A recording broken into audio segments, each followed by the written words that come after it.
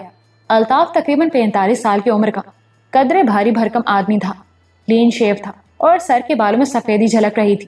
وہ گزشتہ 15-16 سال سے ان کے ہاں ملازم تھا. گھر کے زیادہ کام کاج اسی نے سنبھال رکھے تھے. خیریت الطاف، کیسے آئے؟ نایاب نے سلام کا جواب دیتے ہوئے پوچھا. بس پر آیا ہوں جی، بڑا لمبا سفر ہے جی، الطاف نے جواب دیا. نایاب اس کی سادگی پر دل ہی دل میں مسکرا دی. بیٹھو، ڈیڈی کیسے ہیں؟ وہ صوفے پر بیٹھتے ہوئے بولی. صاحب تو ٹھیک ہیں جی، پر کیا ہوا؟ خیریت تو ہے نا؟ نایاب اس کی طرف دیکھنے لگی. وہ جی کل صبح آپ کے بنگلے کو آگ لگ گئی تھی، پورا بنگلہ جل کر راکھ ہو گیا جی، الطاف نے کہا. اوہ، نایاب اچھل پڑی. کیسے لگی آگ؟ پتہ نہیں جی، الطاف نے جواب دیا. کل صبح 4 بجے اچانک ہی آگ بھڑک اٹھی تھی. پولیس والے کہتے ہیں کہ آگ بجلی کے شارٹ سرکٹ سے لگی تھی، مگر پڑوسن کا کہنا ہے کہ آگ اتفاق سے نہیں لگی بلکہ لگائی گئی تھی. پڑوسیوں نے پیٹرول کی بو محسوس کی تھی. صاحب نے پولیس میں رپورٹ لکھوا دی ہے اور آپ کو فوراً بلوایا ہے. صاحب آپ کی طرف سے بھی پریشان ہیں، آپ نے بھی اپنے بارے میں کوئی اطلاع نہیں بھجوائی. مجھے اطلاع بھجوانے کا موقع نہیں ملا، نایاب نے کہا. شکور کہاں تھا؟ اسے میں بنگلے کی دیکھ بھال کے لیے کہہ کر آئی تھی. شکور اس روز رات کا کھانا کھا کر بنگلے پر چلا گیا تھا، لیکن پھر پتہ نہیں کہاں چلا گیا. پڑوس والے بنگلے کے ملازم نے بتایا تھا کہ شکور رات 11 بجے تک بنگلے کے گیٹ پر اس سے باتیں کرتا رہا. پھر وہ اندر چلا گیا تھا اور گیٹ وغیرہ بھی بند کر لیا تھا، لیکن اس کے بعد پتہ نہیں کہاں غائب ہو گیا. وہ آگ میں گر کر جل تو نہیں گیا؟ نایاب نے پوچھا. نہیں جی، الطاف نے جواب دیا.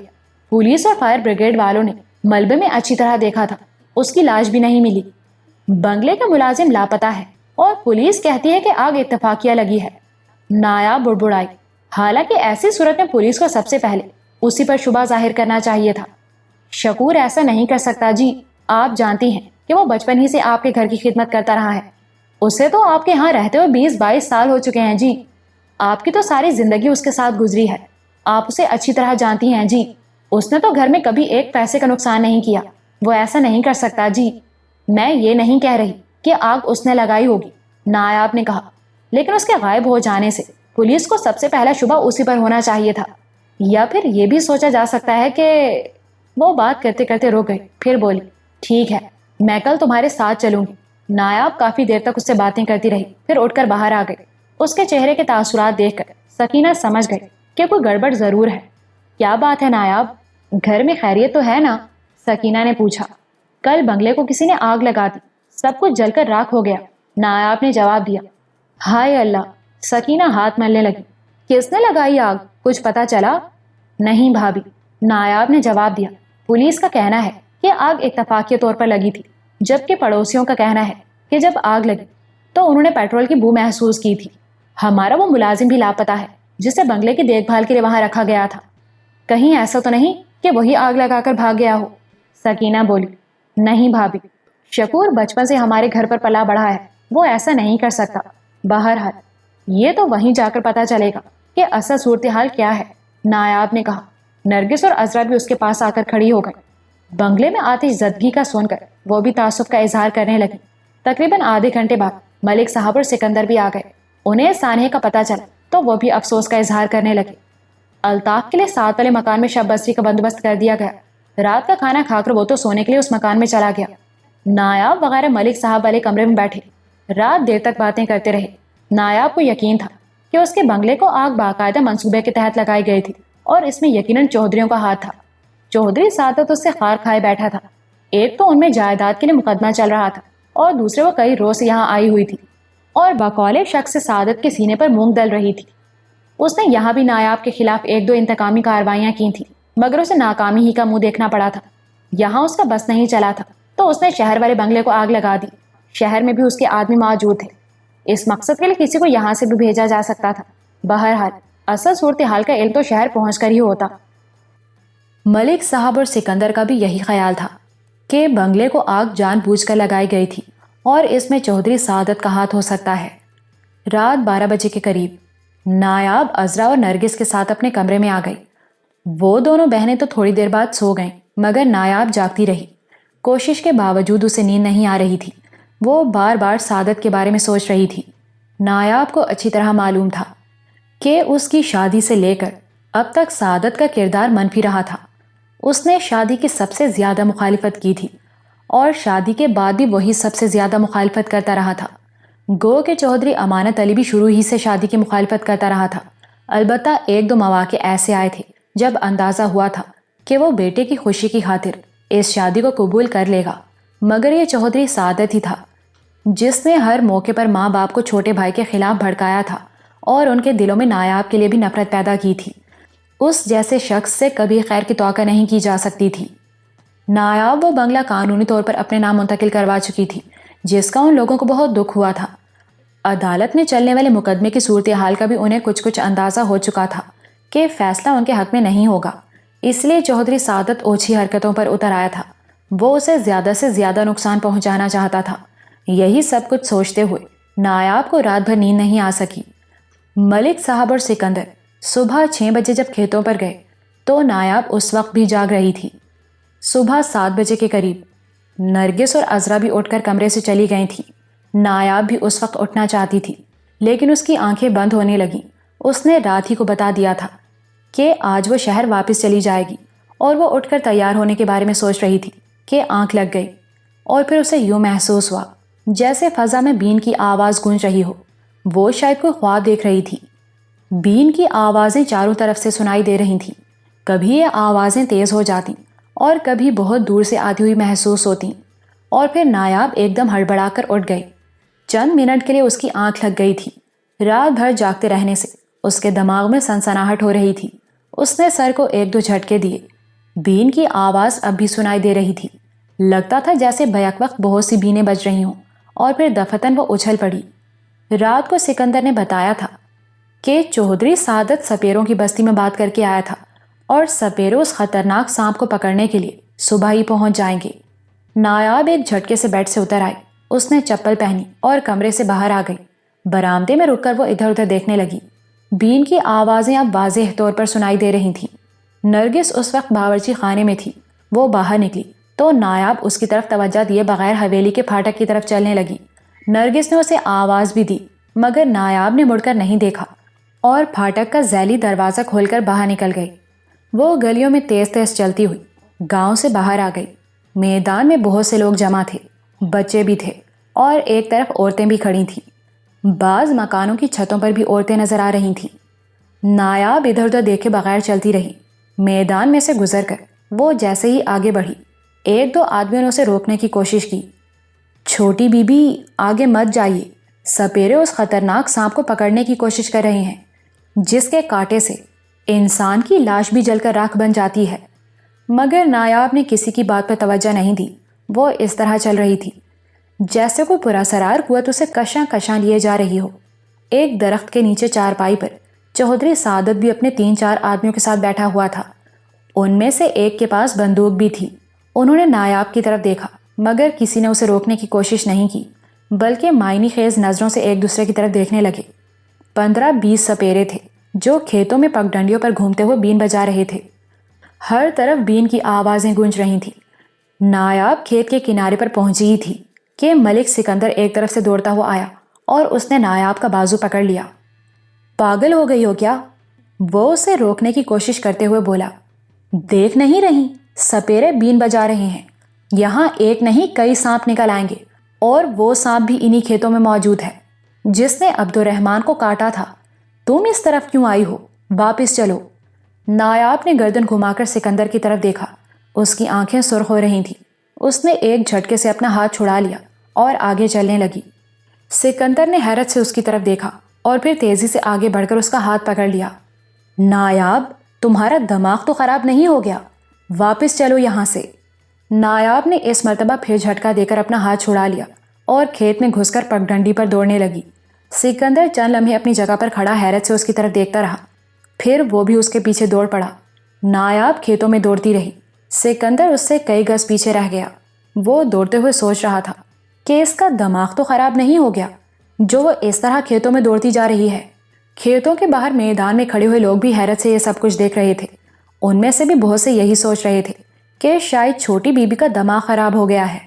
نایاب دوڑتی ہوئی اس چھوٹی سی ندی کے کنارے پر پہنچ گئی جس کے دوسری طرف ملک صلاح الدین کی اراضی شروع ہو جاتی تھی اور ایک کھیت کے برابر کلر زدہ بنجر اور ویران جگہ تھی جہاں اس روز اس نے سنہری سانپ کو نیولے سے بچایا تھا۔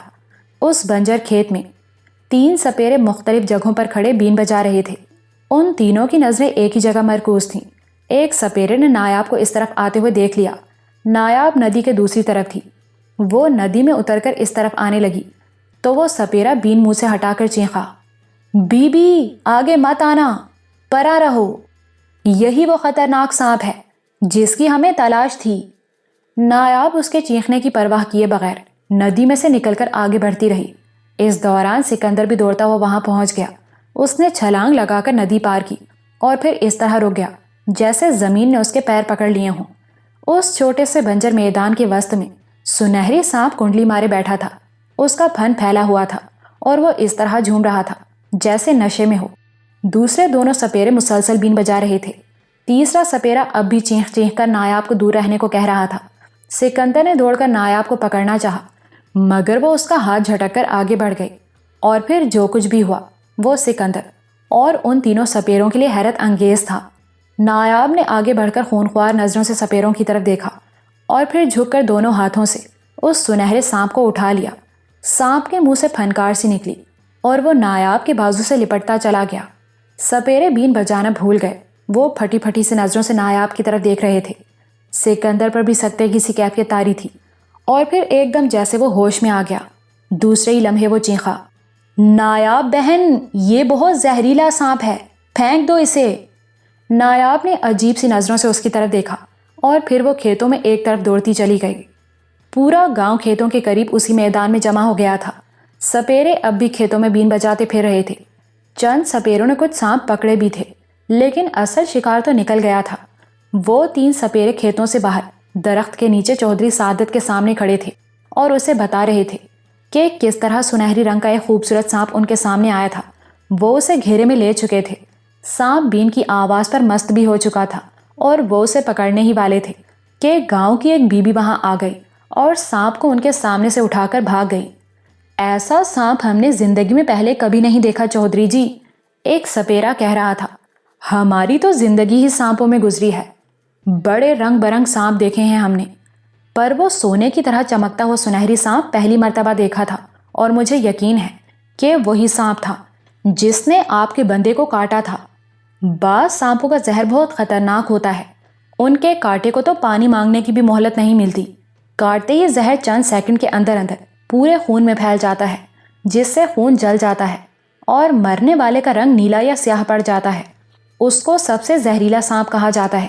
مگر وہ سانپ جس نے آپ کے بندے کو کاٹا تھا اور پورا جسم راکھ بن گیا تھا، ایسے کسی سانپ کے بارے میں کئی مرتبہ سنا تھا، اور آج وہ سنہرا سانپ، مجھے یقین ہے چودھری جی یہ وہی سانپ تھا جسے لڑکی اٹھا کر لے گئی۔ لیکن سانپ نے اس لڑکی کو کاٹا کیوں نہیں؟ چودھری سعادت دھاڑا۔ رب جانے جی، سپیرے نے جواب دیا۔ سانپ اس وقت بین کی آواز سے مست ہو گیا تھا، ایسے میں اعضاء ڈھیلے پڑ جاتے ہیں۔ سانپ نے اس وقت تو نہیں کاٹا تھا، لیکن ہو سکتا ہے بعد میں کاٹ لیا ہو اور اس بی بی کی جلی ہوئی لاش کھیتوں میں کہیں پڑی ہو سکتا ہے، چودھری سعادت بولا۔ وہ لڑکی کس طرف گئی تھی؟ ادھر کو جی، پرلی طرف، سپیرے نے ہاتھ سے اشارہ کیا۔ اوئے سراج، گاؤں میں 5-6 آدمی گھوڑوں پر جاؤ اور پورے علاقے میں اسے تلاش کرو۔ اگر اس کی لاش کہیں نظر آ جائے تو اسے ہاتھ مت لگانا، مجھے فوراً اطلاع دینا۔ جاؤ، جلدی کرو۔ 2 آدمی گھوڑے لینے کے لیے گاؤں کی طرف دوڑ گئے۔ اس وقت کچھ اور لوگ بھی وہاں جمع ہو گئے تھے۔ سپیروں کو وہاں دیکھ کر وہ یہی سمجھے تھے کہ وہ خطرناک سانپ پکڑا گیا ہے، لیکن یہاں انہیں ایک نئی سنسنی خیز کہانی سننے کو ملی تھی۔ لوگوں نے نایاب کو کھیتوں کی طرف جاتے دیکھا تھا، اور یہ بھی دیکھا تھا کہ ملک سکندر اسے روکنے کی کوشش کر رہا تھا، مگر نایاب دوڑتی ہوئی کھیتوں کی طرف چلی گئی تھی۔ لوگوں کو سمجھنے میں دیر نہیں لگی کہ سپیرا جس لڑکی کی بات کر رہا تھا وہ نایاب ہی تھی۔ یہ بات جنگل کی آگ کی طرح پورے گاؤں میں پھیل گئی کہ چھوٹی بی بی وہ خطرناک سانپ پکڑ کر بھاگ گئی تھی جس کے کاٹے سے انسان کا جسم جل کر راکھ ہو جاتا ہے۔ گاؤں کے لوگ اپنا کام چھوڑ چھوڑ کر اس میدان میں جمع ہو رہے تھے۔ بہت ساری خواتین بھی جمع ہو گئی تھیں اور طرح طرح کی باتیں ہو رہی تھیں۔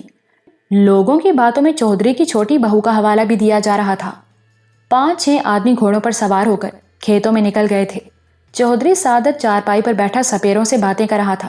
اس دوران دوسرے سپیرے بھی کھیتوں سے واپس آ گئے تھے۔ 1 گھنٹہ گزر گیا، گھڑ سواروں میں سے کوئی بھی واپس نہیں آیا تھا۔ وہ لوگ کھیتوں میں بہت دور نکل گئے تھے۔